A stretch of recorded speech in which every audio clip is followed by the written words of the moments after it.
Okay.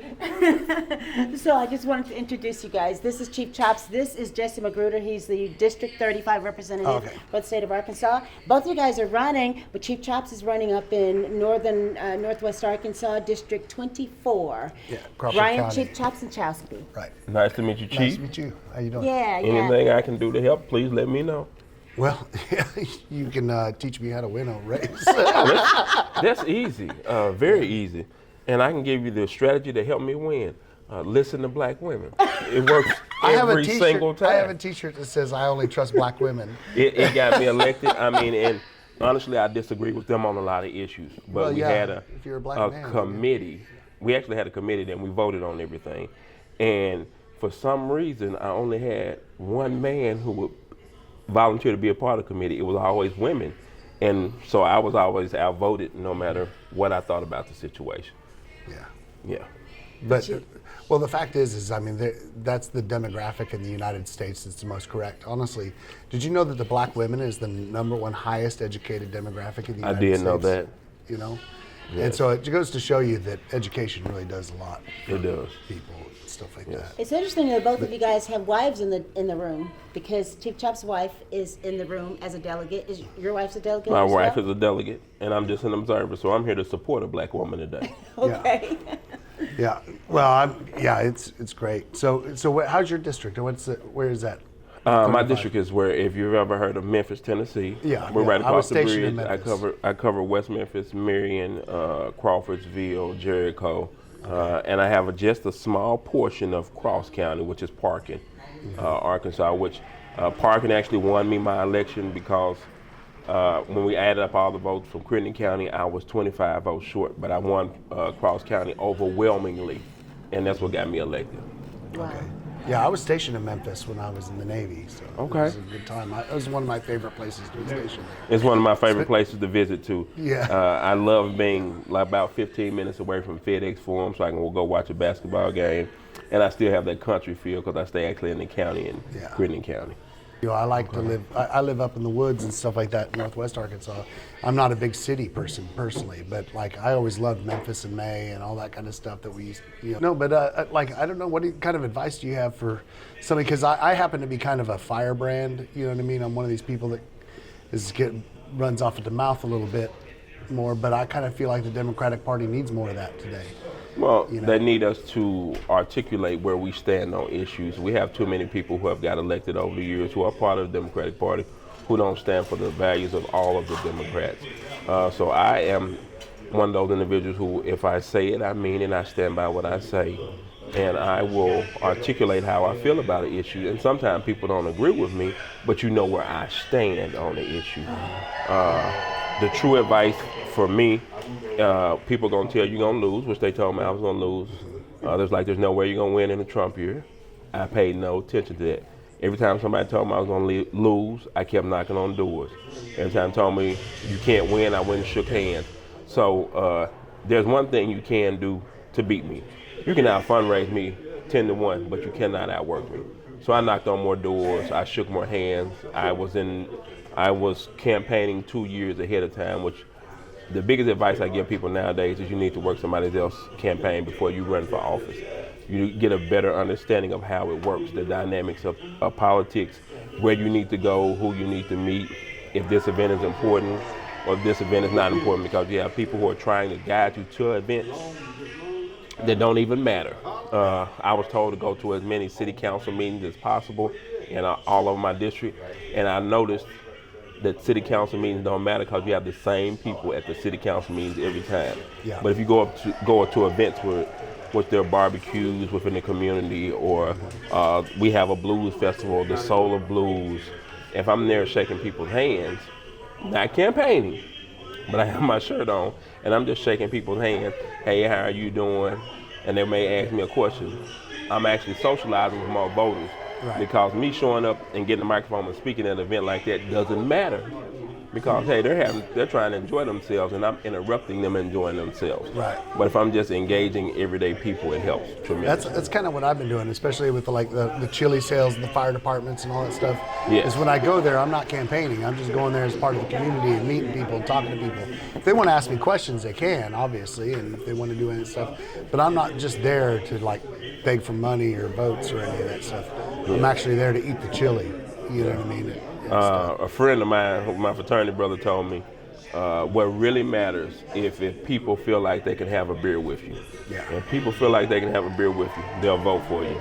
And that worked for me, which I don't drink beer, but I guess I'm a guy you wouldn't mind inviting over for a beer. Yeah, yeah. But your data center that you got put up in West Memphis, that one that came from Google? Yes. They did it smart, right? They use gray water and stuff like that. They use the gray water. It's very energy efficient. And the most important thing is, unlike some data centers in the state, ours is outside of the city limits. Yeah. It's not right in the middle of the city, so it's not right there where everybody's living. So that helps. And then I think Google does a horrible job letting people know how much community engagement they'll have, how they're going to invest into the community. I think that'll help people deal with it better if they know they're going to invest in the community. Yeah, because see, I looked into a lot of this stuff with the data centers and stuff because I have a lot of ideas that I've had for a lot of years on how we can better, build communities and stuff like that. And I see data centers as a potential win in that we can use that heat that they generate to make water that's hot to heat people's houses nearby, to heat a community center, to do all that kind of stuff.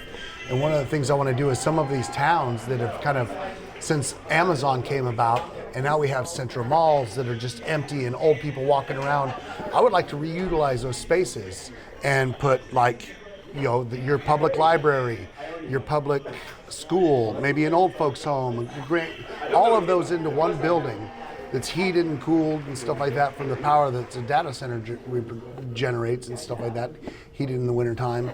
And then that becomes a central location where we can use those federal dollars that we spend on libraries, and we're only paying one electric bill, one air conditioning bill. So those federal dollars we spend on libraries, on old folks homes, on schools and all that stuff can all go into one building where those federal dollars get spread a lot better. And then we can have things like better quality of life. Old folks that can read to the kids, in school, and those old folks that can watch the kids playing outside and everything like that. You could even put the police station in there. You could put places for homeless, because you've got the cafeteria that feeds. And using that cafeteria to feed the kids, feed the old folks, feed everything. It also becomes a clinic for those people that don't have hospitals, because obviously they're going to have staff and stuff there for the old folks. Why not just embolden that so that you're providing a service for the community as well? And I think cities like West Memphis, where you kind of have some of that more part of the city is older and needs some of that revitalization, you build these community centers. I see that as a place. You could even put a business incubator so that we grow small businesses right there and stuff like that. I agree. And so I really like the way that Google went in with that. At least they tried to think about using resources responsibly. Now, granted, it wasn't their idea. Google was forced into that because of the data centers that they were building in Denmark and Finland and stuff like that. And they required Google to do something a certain way. And Google realized it was more profitable than buying tap water. Yes. You know what I mean? And so I think that we need to do some more of that kind of stuff and kind of get people used to the idea of we can advance technology without taking away from the natural state. Agreed. So I really like the way you guys did it, and you didn't have anything to do with that, or like the city. I don't like to toot my own horn. No. That's something about me. I I did have some things to do with it. Yeah, okay. I made sure that they're going to be a good partner. But I'm a public servant. Yeah. My job is to serve the people in my community. So whenever I do something, I'm thinking about the people in my community. Right. And it's not for self purposes. Right. So, Yeah, that's. I'm wanting to change the Democratic messaging entirely, because one of the things I want to do is I want the Democratic, party to have a set of core values that are snappy and everything like that. One of the things I like liberty, equality, and dignity as core values. You know what I mean? To where we say liberty is that we're going to protect all of your liberties. all of your freedoms, your personal autonomy, your gun rights, whatever, all of your personal liberties, and also equality. Like we're going to have, if you pay into taxes, you're part of the system. You should have equal access to those types of things. And dignity, you should be able to retire in old age with dignity.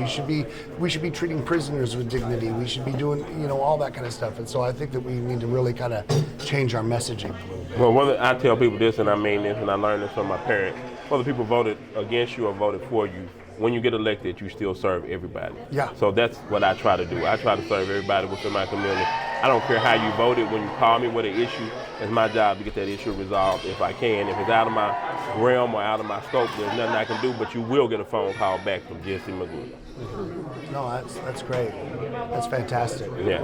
How long have you been serving? I've only been here, what month is it? June. Only about 18 months now. Okay. Yeah.